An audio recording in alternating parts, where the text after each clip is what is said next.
The distress signal came in at 3:47 in the morning station time. It was a small, weak sound in the middle of a very large and quiet universe. Most people on the steadfast resolve were asleep. The lights in the corridors were turned down low, and the only noise was the steady hum of the ship's engines and the soft beeping of monitoring equipment.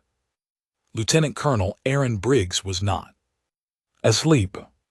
He was sitting at his desk in his small office, drinking cold coffee and reading maintenance reports about broken equipment that nobody had fixed yet. He was not having a good night. The coffee was bad, the reports were worse, and the recycler in the corner of his room kept making a clicking sound every few minutes that he could not figure out how to stop. When the alert chimed, he looked up from the report he was reading and checked the screen on his desk. A distress beacon. He leaned forward and read the data slowly and carefully. The signal was coming from a place called Verith 5. It was a small mining colony, deep in contested space territory that different alien governments argued over, and none of them fully controlled. The beacon's code told him everything he needed to know right away.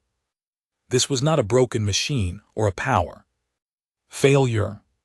Someone on that colony had pressed an emergency button because soldiers had come. Briggs set his coffee mug down. He stood up and walked to the bridge. The duty officer on the bridge was a young man named Cole Hargrove. Cole was 22 years old, had a thin face, and always looked a little nervous when Briggs walked onto the bridge at unusual hours. He was looking nervous now. "Sir," Cole said, already pulling up information on his screen. "I saw the same beacon. The Cooperative Emergency Council reviewed it about 3 hours ago." "What did they decide?" Briggs asked. Cole hesitated. "They voted to defer response. The sector is listed as contested. 3 Vreth patrol routes cross within range of the colony. The council said the risk was too high for a standard rescue operation." Briggs stood still for a moment. He looked at the beacon data on Cole's main screen. The colony on Verith 5 had a total population of just over 400 people. Families mostly. People who had gone out to Grey Rock in the far edges of space to dig minerals out of the ground and send them back to the inner systems. They had built homes there. They had children there. "How many children?" Briggs asked. Cole checked his records. 93. Children under 16 years old. Briggs was quiet for a long moment. The bridge was silent except for the ship systems.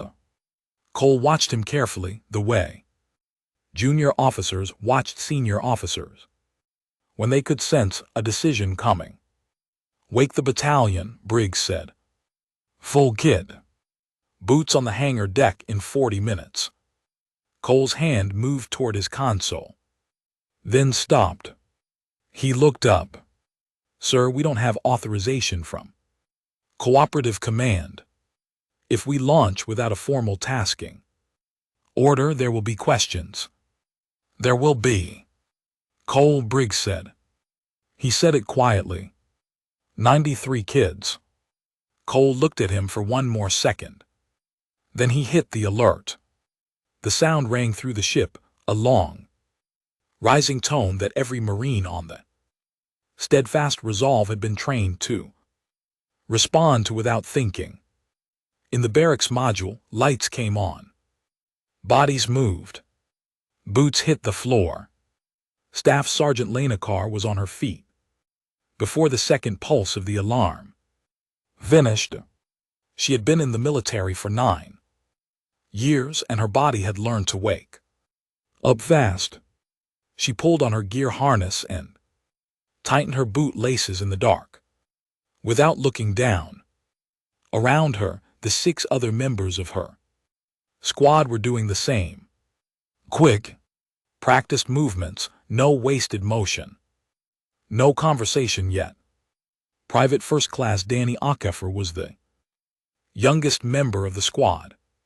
He was 20 years old, tall, and had a habit of asking questions at moments when everyone else was already moving. "Where are we going?" he asked, pulling his helmet liner over his head. Corporal Tia Flores was checking the early mission data on her wrist unit. She read 2 lines of it, then looked up at Danny with a calm expression. "Someone pressed a beacon," she said. "They need help." Danny nodded and said nothing more. That was enough for him. It was enough for all of them. Down in the hangar deck, the noise grew. 240 Marines in full gear filled the space with the sounds of weapons being checked, equipment being loaded, and squad leaders calling names to confirm. Everyone was present. The dropships sat in rows, their ramps already lowered, their engines beginning to warm up. Briggs walked through the hangar and watched his people work. They were fast. They were quiet in the way that well-trained soldiers are quiet, not because they were nervous, but because they knew exactly what they were doing and did not need to talk about it. Some of them had been in situations like this before. Some had not. But all of them moved the same way. A sergeant named Greg Ewan fell into step beside Briggs near the back of the hangar. Greg was a compact man with a calm face and very sharp eyes. He had been Briggs's right hand for 3 years. "Cooperative passed on it?" Greg asked. "They did. So we go anyway." "We go anyway," Briggs confirmed. Greg was quiet for a beat. Then he said, "Good."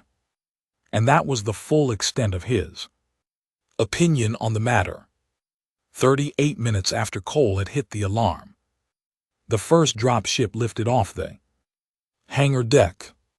The second followed 10 seconds later. Then the third, the fourth, the fifth. One by one they rose and moved through the launch corridor and out into the dark space between the stars. On Vareth 5, the distress beacon was still transmitting.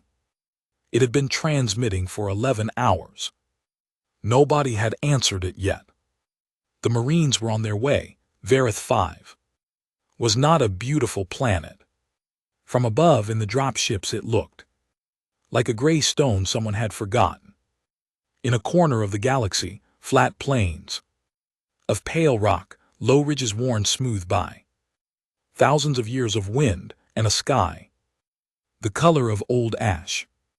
There were no trees, no water visible from the air, and no color anywhere, except the faint orange glow of the colony's processing equipment burning through the dust. The dropships came in low, very low. They flew without lights, without radio signals, without anything that another ship's sensors might pick up and identify. The pilots navigated by terrain mapping radar alone, reading the ground below them in thin green lines on their displays, threading between the ridges and staying under the natural radar shadow of the landscape. Inside the lead ship, Briggs sat near the front with Greg Ewan beside him, and a dozen squad leaders arranged in 2 rows facing each other along the sides of the cabin. Nobody was talking. The ship shook slightly as it moved through the upper wind layer, and a few Marines braced their boots against the floor, but otherwise there was no movement. They sat still and waited, the way soldiers wait before something begins. At 800 m out from the colony, the pilot cut the engines. The drop ship went nearly silent. It glided the rest of the way on, momentum and gravity descending in a long, smooth arc toward the dry riverbed that the terrain maps had identified as a good landing point. The other 4 ships did the same behind it, spacing themselves out, landing sequence without a single engine firing. The ramp came down. Briggs was first off. The cold hit him immediately. The air on Vareth 5 was thin and sharp, and it smelled like sulfur and iron. Dust. The wind came from the northwest at a steady pace. Briggs crouched at the edge of the riverbed, pulled out his thermal scope, and looked at the colony 2 km away.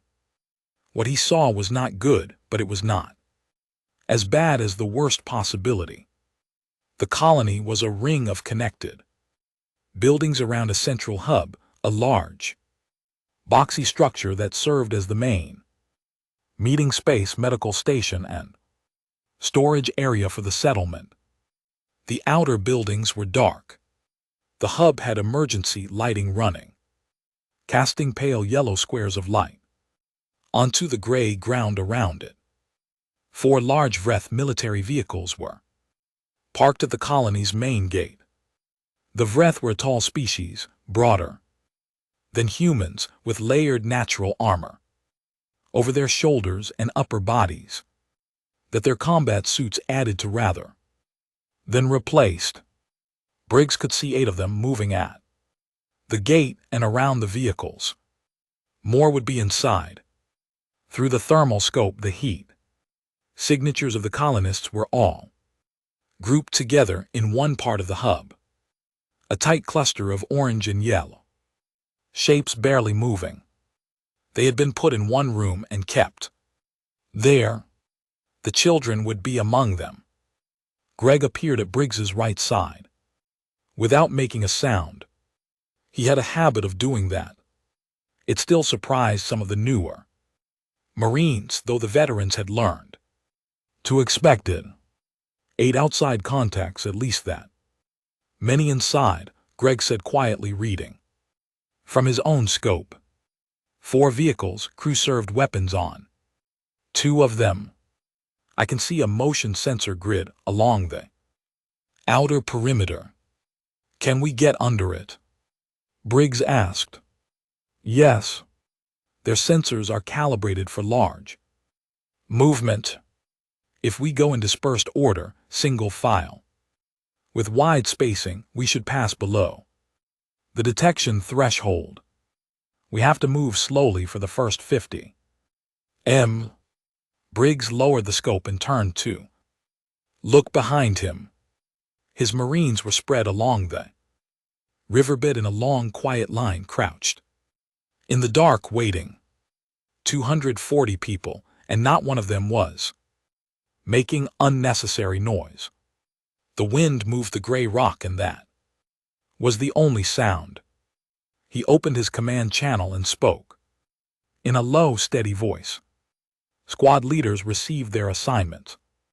In under 10 minutes, Lena Carr and her team would take the colony southern utility tunnel maintenance access point that the colony's own building plans pulled from public records hours ago aboard the ship showed running under the eastern wall.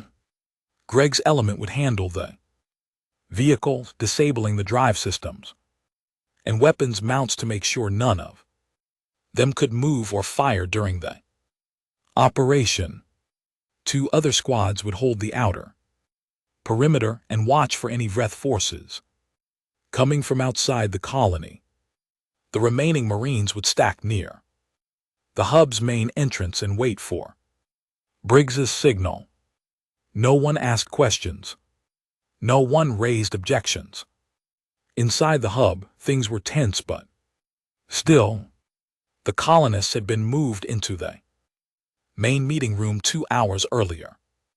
They sat on the floor, on benches, wherever there was space. Parents held children close.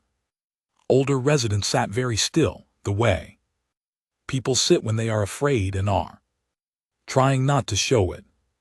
A Velkai woman named Surith, small, elderly, with the slow, careful movements of someone who had lived a very long time, sat near the back wall with a young girl of about 7 years old pressed against her side. The girl's name was Nina. Her mother was across the room, separated from her in the confusion when the Vreth soldiers had pushed everyone inside. Nina had not cried, but her eyes were very large and very still. Surith had been on Vareth 5 for 9 years. She had seen difficult things in her long life, but she had never been in a room like this, held by soldiers, waiting for a decision she had no part in making. She kept one hand on Nina's shoulder and watched the door. Near the front of the room, colony headwoman Petra Stamos stood apart from the others, facing the Vreth commander.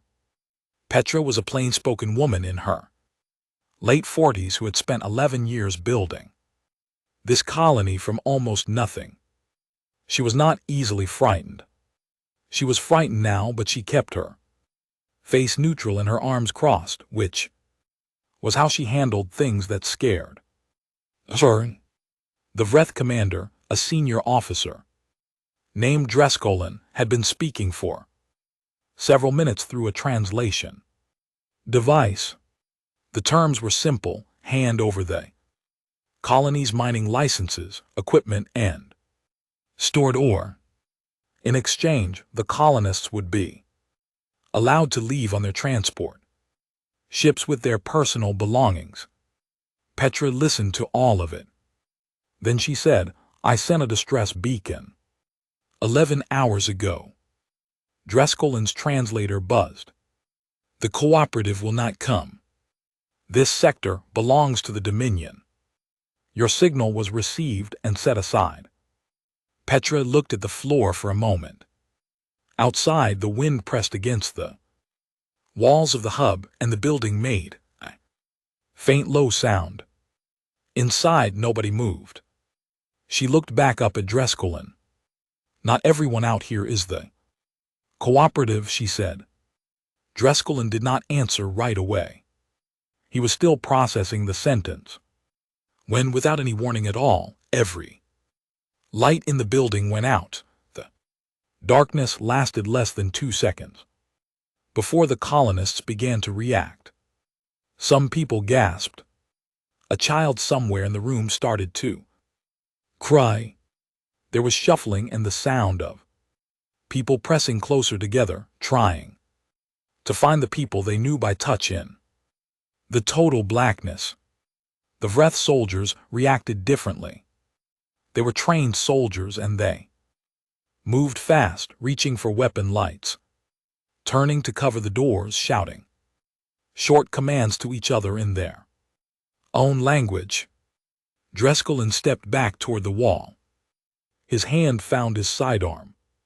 None of it mattered.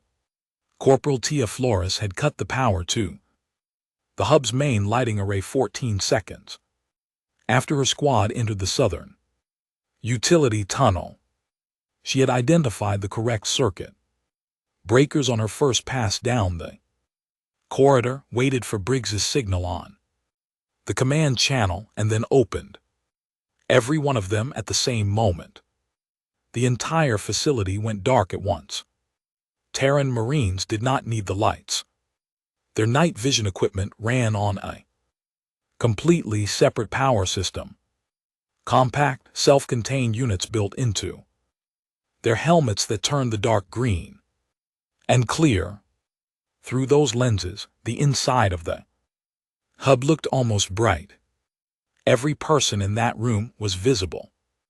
Every Vreth soldier was visible. Every doorway and corridor was visible. Lena Carr came through the eastern access door at a run, her squad stacked behind her in a tight line.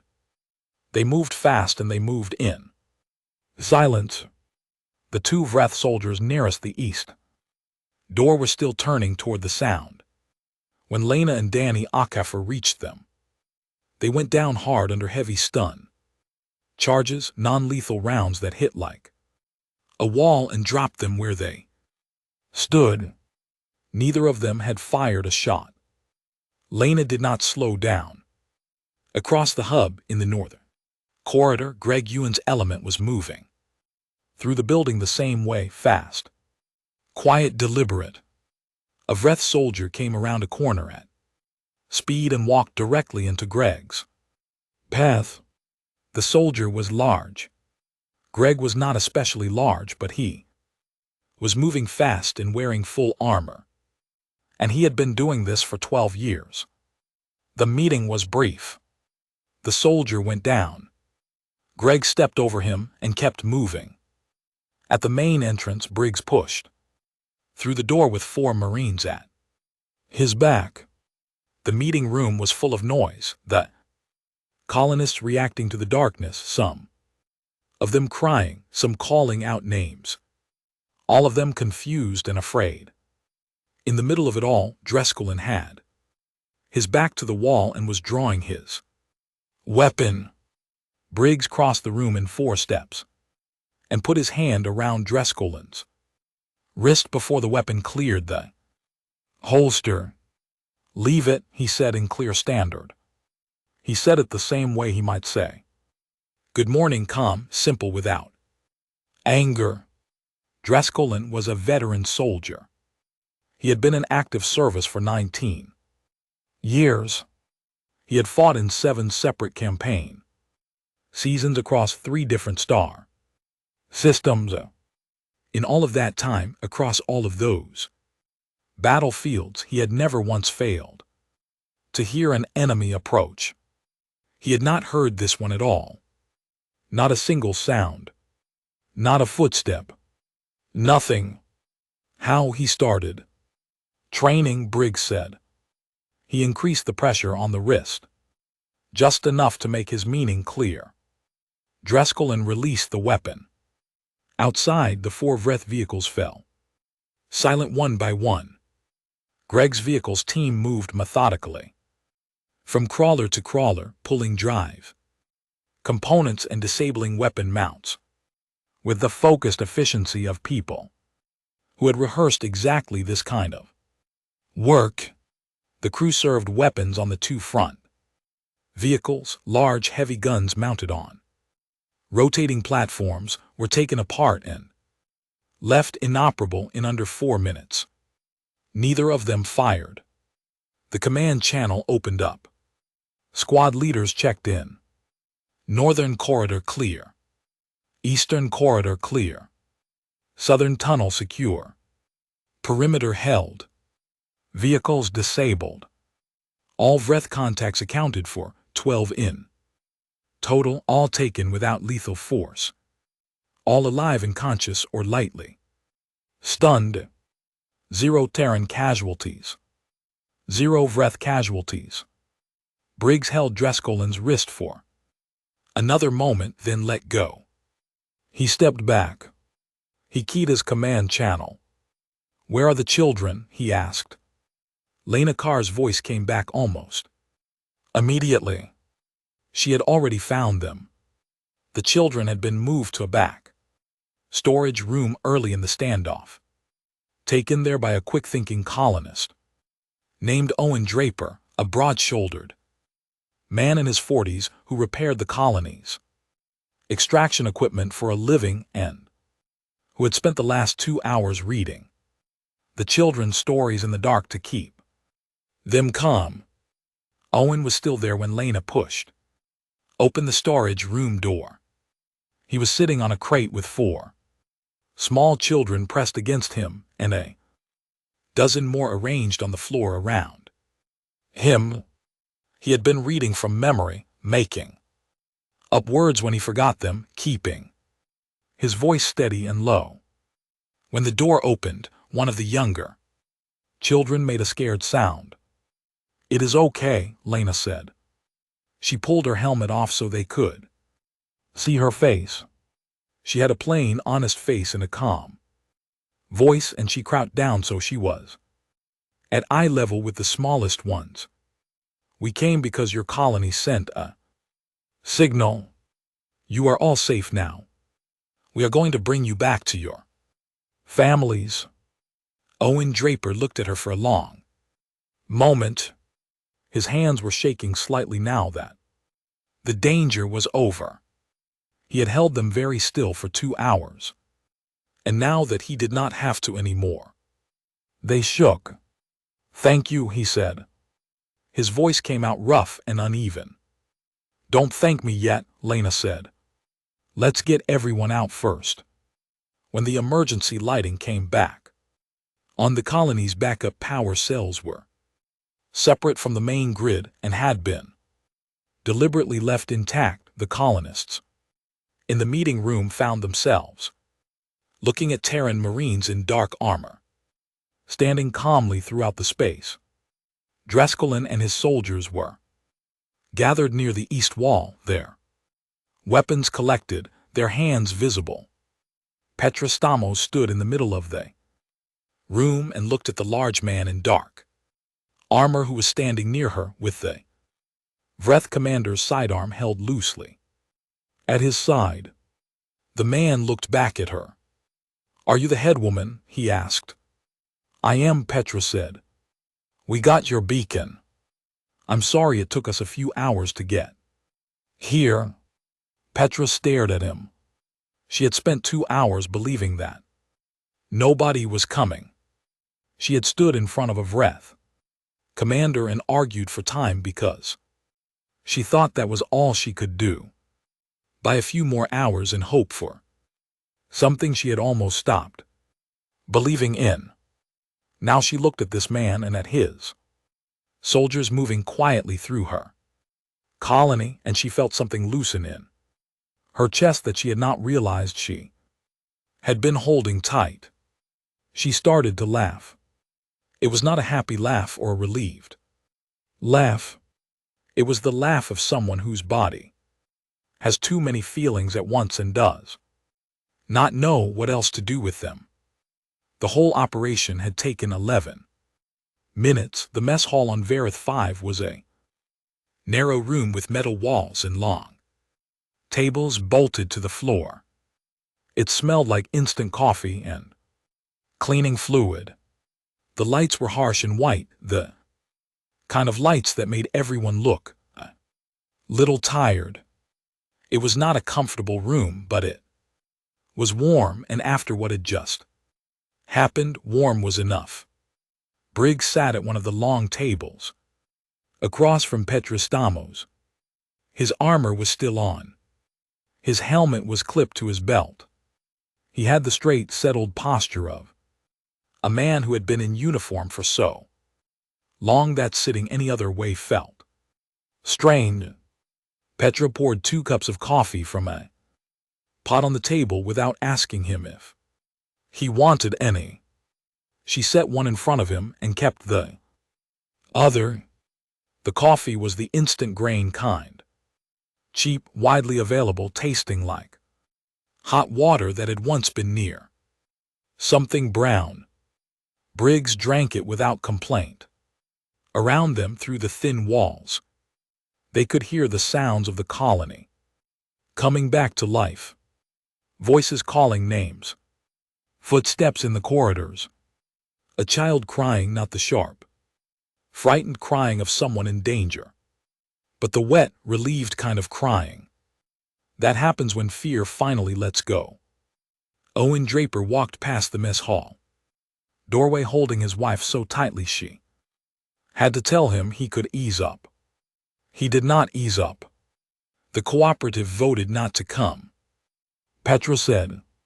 She said it as a fact, not a question. They looked at the risk numbers and said the sector was too contested. Briggs told her. And you came anyway? Yes. Petra turned her coffee cup slowly in her hands. She was looking at the table, not at him. Why? She asked. It was a simple question. She was not being difficult. She genuinely wanted to know. Briggs thought about how to answer that. He was not a man who gave speeches. He had given the official kind of speeches, the ones regulation said he had to give before major operations.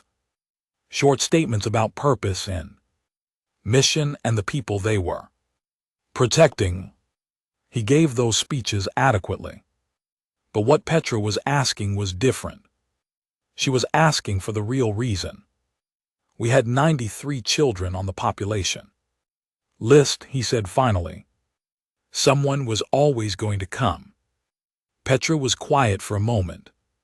She nodded slowly, the way someone nods when an answer is simpler than they expected but also exactly right. A third person came into the mess hall. Then small, slow, moving with great care. It was Surith, the elderly Velkai woman, who had been in the storage room with the children. She walked to the table and settled into a chair across from both of them, taking her time. Nina, the 7-year-old girl, had been returned to her mother in the corridor. But Surith had stayed close. She looked at Briggs for a long moment, with her pale, age-fogged eyes. Then she began to speak. Other species ask us about humans, she said. Her translator device rendered her words into flat but clear standard. They ask the Velkai because we have been in the cooperative for 300 years. We have seen many things. They want to know why humans were admitted at all. Briggs raised an eyebrow slightly. He didn't say anything. Humans are difficult, Surith continued. They are loud. They argue. They do not follow established procedures. They act without authorization. They make the council nervous. She paused. Other species look at humans and they see a problem. I will file the authorization paperwork when we get back to the ship, Briggs said. Surith made a sound that might have been a laugh. It was hard to tell with Velkai. I am sure you will. That is not the point I am making. She looked down at her own hands for a moment. I have been alive a long time, she said. Long enough to remember 14 separate distress calls that came to the Cooperative Emergency Council from worlds in contested zones. 14 beacons, just like the one Petra sent last night. The council reviewed each of them. They considered the risk. They voted to defer. They are still deferring. She looked up. 14 worlds. Still waiting. The mess hall was quiet. In the corridor outside, someone laughed, a real full laugh, the kind that only happens when something terrible is over. Tonight, Surith said, a human officer looked at the same maps the council looked at. He saw the same contested territory. He read the same risk numbers. And he got up and came anyway. She looked at Briggs steadily. That is what I tell the other species. When they ask about humans, that is the answer. You are the ones who still come. When the council defers, when the forms are not filled out, when the sector is contested and the risk is high and everyone else is still sitting in their chairs talking about it, the humans are already moving. Briggs said nothing. There was nothing useful to say to that. Through the mess hall doorway, they could see part of the main corridor. Lena Carr was walking down it with a small girl beside her, Nina, who had been reunited with her mother but had apparently decided to stay close to the tall Marine who had come through the storage room door with a calm voice and an honest face. Nina was carrying her stuffed toy under one arm. She was talking. Lena was listening seriously, nodding at the appropriate moments as though the conversation was very important. Petra watched this for a long time. "Thank you," she said at last. She said it simply, without decoration. She meant it for everything. The signal answered, the soldiers stopped, the children brought out safely, all of it. Briggs picked up his grain coffee. It still tasted like hot water with ambitions. "Don't mention it," he said. Part 5. The record. 3 days after the operation on Verith. 5. Lieutenant Colonel Aaron Briggs filed his after-action report aboard the Steadfast Resolve. It was 14 pages long. It covered the timeline of events from the moment the distress beacon was received to the moment the last Verith prisoner was transferred to the transport holding facility. It was clear, complete, and written in the plain language that military reports are supposed to use. At the very end, after the last numbered section and before the signature block, Briggs added one additional paragraph. Regulations did not require it. It was simply his own observation, written in the same plain way as the rest of the report. It said, "This unit responded to a civilian distress beacon from Verith 5 colony, which sits in a zone listed as contested under current cooperative treaty boundaries. The Cooperative Emergency Council chose not to respond. Terran forces launched under the standing humanitarian mandate that has guided this unit since its formation. All 411 colonists were recovered safely. No Terran casualties were sustained. All Verith detainees were treated according to standard handling protocols and transferred to cooperative legal custody. It is the opinion of this officer that the current authorization framework for responding to distress signals in contested zones requires serious review. Until that review happens and a better system is in place, this unit will continue to respond to civilian distress calls regardless of the territorial status of the zone in question, because that is the reason this battalion exists." His commanding officer, Brigadier General Ruth Camara, read the report from her office on the station. She was a tall woman with short gray hair who had served for 31 years and was not easily impressed. She read the report once normally and then read the final paragraph a second time. She signed the report without changing a single word. She forwarded it to Cooperative Command with a cover note attached that said, "Only concur." The Cooperative Council received the report at their next general session, which took place 9 days later in a large chamber on the Cooperative Central Station. 17 species were represented in the chamber. It was a room built for long conversations about difficult subjects, with wide seats and good acoustics and translation units at every position. Several delegates expressed concern about the unauthorized launch. They used careful language, phrases like unilateral action and established response protocols, and the importance of coordinated decision-making in sensitive territorial zones. The concern was real, not performative. These were not bad people. They were people who had built a system over many centuries and who believed, with genuine conviction, that the system worked.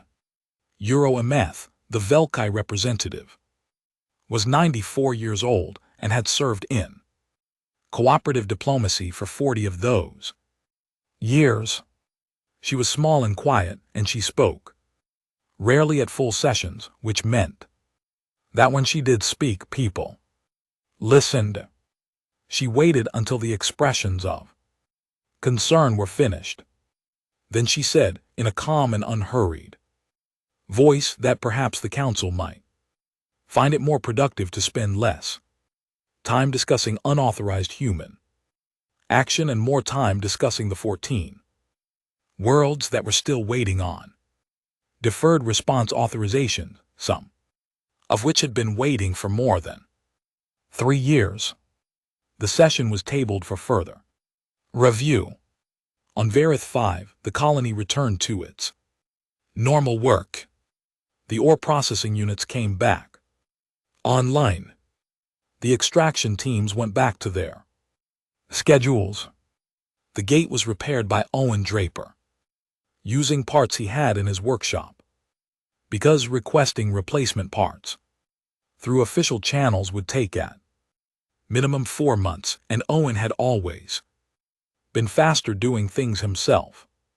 Petrostamos sent a formal letter of thanks to the Terran Republic Defense Directorate.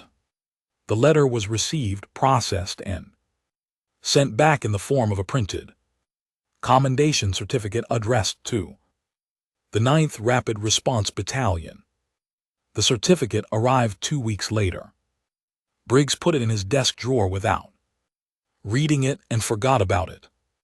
Lena Carr received a short message from Nina's mother, a woman named Carol, who had found Lena's contact information through the official liaison office and written a 3-sentence note.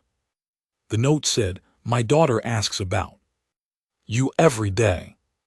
She wants to know if you are safe. I hope you are." Lena wrote back.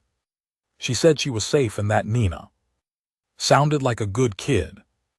She kept the message short because she was not good at long personal letters, but she sent it the same day she received it.